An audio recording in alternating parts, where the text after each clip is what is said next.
You are listening to KC Sports Network, the #1 podcast network for today's Kansas City sports fans. With former players from your favorite teams, informed perspectives, and former insiders, this is the place for you. You can find us wherever you listen to podcasts or on our YouTube channel, all over social media, or our morning newsletter, KCSN Daily, dedicated to your Kansas City Chiefs. KC Sports Network is proudly presented by Emprise Bank, your partner in possible.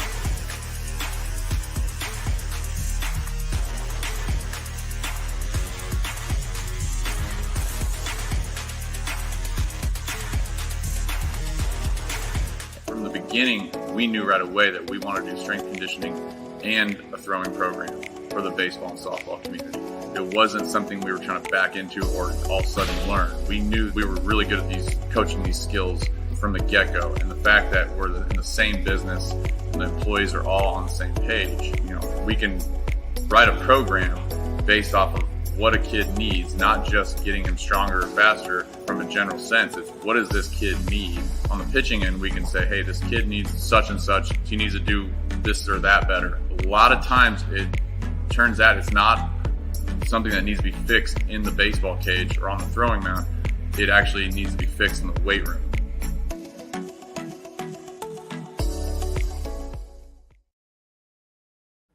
What's up, guys? This is a live edition of One Royal Way here on Kansas City Sports Network. I'm Joel Penfield. Thank you all so much for tuning in, either live here on YouTube or on the audio side later after this is done. But reacting to the trade deadline here, just passed here at 5 o'clock Central Time, so we're a little over an hour after. Some more trades have trickled in here, but the big news is the Royals right at the buzzer. It was right at 5:01 Central. Mark Feinsand of MLB.com reported that the Royals traded Whit Merrifield, reported later by Ken Rosenthal that he was going to the Toronto Blue Jays, which, if you followed the saga over the last couple of weeks, was incredibly ironic. But he is now a Toronto Blue Jay. They got two guys back, Samad Taylor, who was a middle infielder, mainly a second baseman that spent time in AAA. He is now going to be in Omaha. And then Max Castillo, who's a pitcher that's gotten a cup of coffee at the big leagues this year. I believe he's appeared in 9 games, started 2.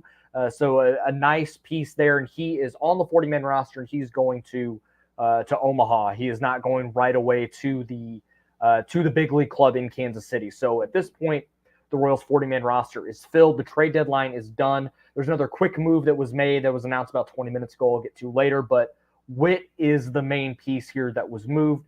It was a move the Royals needed to make. They had to go, and they had enough expendable pieces with Scott Barlow, Michael A. Taylor, Whit Merrifield obviously was getting moved. And for a while, it felt all day. There was some talk from some insiders that the Royals could be busy today with teams calling in on guys like Brad Keller, Josh Staumont, Scott Barlow, Whit Merrifield, Michael A. Taylor. And all day, I'm sitting around waiting, and nothing had been said. There were a bunch of other trades that had gone on, some crazy trades that had happened over the last couple of days. I feel like the Royals were just sitting on their hands. They weren't going to do anything, and we were going to sit around now, and I wouldn't be talking about a trade. I'd be talking about why the heck the Royals kept all of these guys. But they make a move for Whit Merrifield, which was a move they needed to make, and a good opportunity for the Royals to kind of move on. I know that things kind of soured at the end with Whit Merrifield, given the way that he talked about going to the Toronto series or lack thereof, and talking about, it just seemed like he wanted to get out. So this was probably mutually beneficial for all parties. The Royals move on. They get to their youth movement. They get to add in, a guy from AAA, or possibly just keep Michael Garcia up and let him get everyday time. He's actually kind of held his own for the most part at the big league level. So that's there. And Whit Merrifield now gets a chance at 2 playoff chases because he's signed beyond this year. So he gets the opportunity to go and hopefully play in the playoffs for Toronto this year and even next year too. So that's the main aspect of this. And I see a comment in here on YouTube, and if you have any other questions and things you want me to answer here, drop them in the chat. Tucker will send them on screen so I can answer them for you. But I see a question that, something here that says kind of sad to see Whit gone. I'm not necessarily sad, but it is going to be a little weird. You consider from 2017 on, Whit's been in there pretty much every day.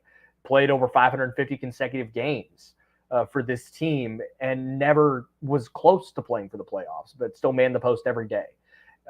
Won a couple batting titles, led the league in, or hits titles, 200 hits, multiple years, led the league in stolen bases 2 or 3 times, manned the post every day for a losing ball club and a losing franchise for 4 or 5 years. There is something to be said for what he was able to do there. And now he has an opportunity to move on to the next chapter of his career as he's coming out of his prime. So that's there.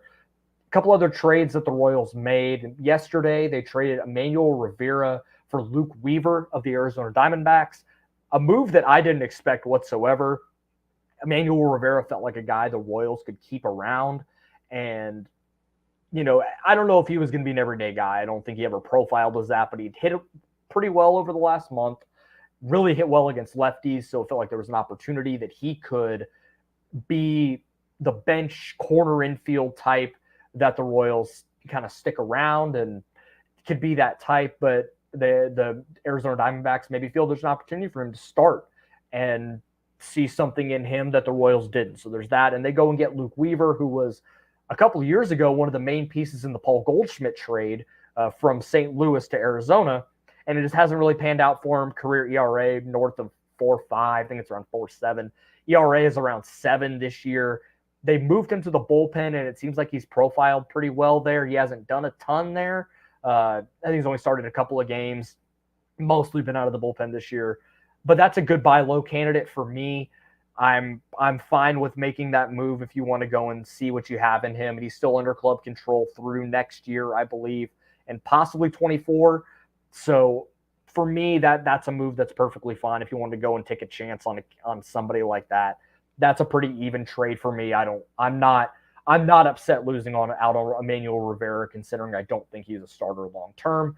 And then about 20 minutes ago, it was announced that Cam Gallagher is going to the San Diego Padres, who have been making moves left and right over the last couple of days. He's now going to be their backup catcher. The Royals get Brent Rooker, who is an outfielder. He's 27 years old, currently playing in AAA. He's been up and down with the Padres. Also has gotten some time in Minnesota. I know that he started there for a couple of years, kind of up and down. He's kind of a quad A type guy. Ton of power potential, pretty good athlete, but a ton of swing and miss. So maybe this is a scenario where Drew Saylor can work his magic and the Royals have a 4th outfield type to go along with an Eduardo Olivares there in the future that you can rotate in. He's a lefty, so there's some opportunities there for some platoon. But those are the moves the Royals made. And I'm glad that they made at least a big move in Whit Merrifield, but I feel like there was some missed opportunities. You had a great chance to go and get something for Scott Barlow or Josh Staumont or Amir Garrett, or you package them with a Michael A. Taylor or even a Brad Keller. There was some talk that teams were interested in him. And given that it was really a seller's market, teams overpaid for some of these relievers. The best example was the Blue Jays going and getting Zach Pop and Anthony Bass from the Marlins for Jordan Groshans, a guy that I really wanted the Royals to go and trade for, because that's another perfect candidate for Drew Saylor to work with, and now he's going down to Miami. Teams overpaid for relievers, and the Royals held on to him. Now, they've done this in the past. Dayton Moore and J.J. Piccolo really don't trade relievers when they should. It's just the nature of the way they've run this organization since Dayton Moore has taken over. They held on to Joaquin Soria for too long. My opinion, I think they held on to Wade Davis for too long. Now it seems like they're holding on to Scott Barlow and Josh Staumont for too long, rather than going and trading them at their peak value and going and getting something for them, because relievers are so important in a playoff chase. So at the end of the day, the Royals still hold on to a pretty good bullpen piece. I still like Barlow. It's not like I'm wishing him gone or Josh Staumont gone.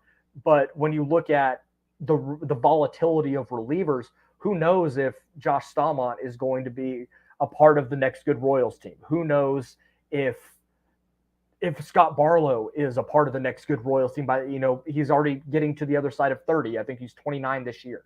So who knows if he'll be able to maintain the level of success and be the multi-inning guy, high leverage guy that he is a couple of years from now. So trade him now, and he can go and help a playoff chase, and you give an opportunity to replenish your bullpen with some of these guys that maybe aren't working out as starters in the minor leagues, or that have started in the major leagues and it hasn't worked, and you can put them in the bullpen. So there were some options there. And Michael A. Taylor, the fact that he was on a 2-year deal told me the Royals probably weren't going to trade him. But given that teams always want a fourth outfielder, there was, again, an opportunity for a team to overpay, and maybe you could go and get something, considering he's having one of his best offensive seasons from a hitting, hit tool perspective. And he's always going to be a good outfielder. So I'm fine with them keeping Michael A. Taylor, not upset about it, but I think the opportunity probably presented itself and the Royals held on, but that's fine. It looks like we have a question here coming up. Tucker, if you could bring that up for me now. It said, why do you think Kansas City didn't tear the whole thing down and trade relievers Michael A. Taylor? I kind of mentioned that. Thank you for the question. I think the Royals did want to keep something, it's something around, because they feel like these guys can help them compete next year or help them just be better next year.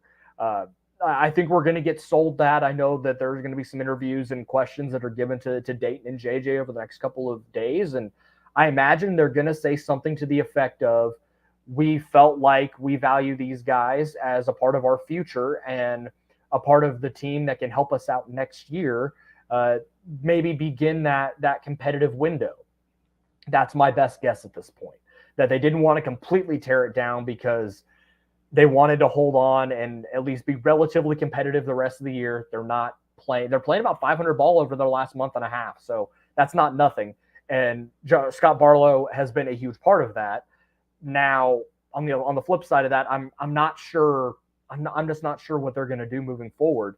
But that's my best guess, is they don't really have a center fielder that they trust. I think Kyle Isbell is a good corner outfielder. I don't think he's a fantastic center fielder. So you keep Michael A. Taylor there. They don't, Nate Eaton was out there and did solid, but I don't know if he's an everyday center fielder. They've tried to Nick Lofton out there in Double-A for a little while, but ever since they brought somebody in from High A to Double-A, and now Nick Lofton's almost exclusively playing infield. So I don't know if there is a right answer for a center fielder right now. Maybe it is Drew Waters, and they're able to trade Michael A. Taylor this offseason, but I'm not counting on that at this point, especially this year. Drew Waters is going to probably stay in Omaha for the rest of this year. Just let him rake, let him get comfortable, and then you can make a move, and maybe he can be your center fielder of the future going into 2023. I don't really have much else to be honest with you guys. This is just some quick reaction. I'll have some more elaborate thoughts later this week. I'll have an episode up on Friday of One Royal Way. But any other questions for anybody watching, please drop them in the chat. I'll wait a little bit and we'll go from there. But I'm curious what you guys think too. Glad to see. I agree, Gavin. I'm glad that the Royals traded Whit Merrifield, because I've been clamoring for it all year, and I've been saying it, at multiple times throughout the year on the podcast, that I think the Royals are going to be better off when they're able to get some of these younger players in. At this point in Whit Merrifield's career and some of these veterans' careers, the young guys are just better. And we've seen that. Whenever the Royals have been able to get MJ and Nick and Vinny and Kyle and Bobby all in the lineup at the same time, they are the guys that are producing. In that game, I think it was on Friday, that the Royals lost 1-0 to the Yankees on the Aaron Judge walk-off. The Royals had 4 hits in that game. 2 of them were MJ, one was Nick, and 1 was Vinny. That was it. And then Brady Singer threw 7 shutout innings with 10 strikeouts. So the young guys are the ones that are producing right now. The veterans really are not, outside of Salvador Perez. So this is a great opportunity to see what you have in these young guys, and hopefully you don't have to go and make any drastic changes to the offense. You don't have to make any trades for position players. You can have those guys' cost control solidified, and then you can go and pay for some pitching or make a trade with some of these, maybe these younger hitters that you don't think are a part of the future, but maybe can be part of somebody else's future, and go and get a cost control pitcher to come in and help solidify the rotation that way. There's plenty of options, and I think the offense is going to be good enough to help the Royals carry into this, at least give us some semblance of hope going into 2023. I don't think it's going to be anything drastic, but I feel really good about seeing Vinny and Nick and MJ, Bobby, and Kyle all in the lineup at the same time, and even Michael Garcia, who has had his moments. He had 3 hits on that game on Saturday, so that's not nothing, right? And he's hitting a little more than I thought he would at this point. So there's some good stuff here. And I hope that the Royals notice that and they can keep these young guys there. They don't feel the need to try and fill and plug holes like they've done in the past by just getting a bunch of 1-year past their prime or reclamation project veterans, and they can just let the young guys play and fill in with, on Hunter Dozier here and there, or, whoever else they feel is a part of the future. But the young guys are going to be a massive part of this, and they're all producing, or at least they look the part at this point. So I'm fine with what we're seeing from those guys. I don't have any high expectations the rest of the season. I just want to see the young guys get the opportunity so we see what they have, go into 2023, and hopefully, have some kind of hope that the Royals can start to turn that corner. Any other questions from anybody watching here? W trades, I'm good with it. I don't have any qualms with anything they did. I really don't. Maybe you could have gotten more for Andrew Benintendi, given that he was an all-star and kind of produced pretty well over the first few months of the season, but it was a rental. They still got 3 solid pitching prospects out of it, and hopefully they can develop those guys. I'm really high on Beck Way. I like Sycamore. There's some good pieces here. And could they have gotten more for Whit Merrifield? They traded him 3 years ago. Absolutely. You could have gotten a few top 5 prospects, but they decided to trade him now as, he's toward the end of his contract and getting on the other pride of his career, out of the prime of his career. So I don't have many other thoughts here. I appreciate everybody watching here. If you have any other questions, you can DM me or tweet at me, and I'm sure that I can elaborate more. If nothing else, look forward to recording on Thursday. I believe I'll be recording with Jacob Milham of the Royals Rundown podcast. He'll offer his thoughts, and this will be out for you guys on Friday. We'll hopefully know more about any of the roster moves that are made and some more fallout from, the last few days of the trade deadline. So I appreciate everybody watching this impromptu here on YouTube, and be sure to go and check out the audio channel on Spotify and iTunes. Be sure to subscribe and leave us a review. Let us know how we're doing, and we'll talk to y'all later. I appreciate it.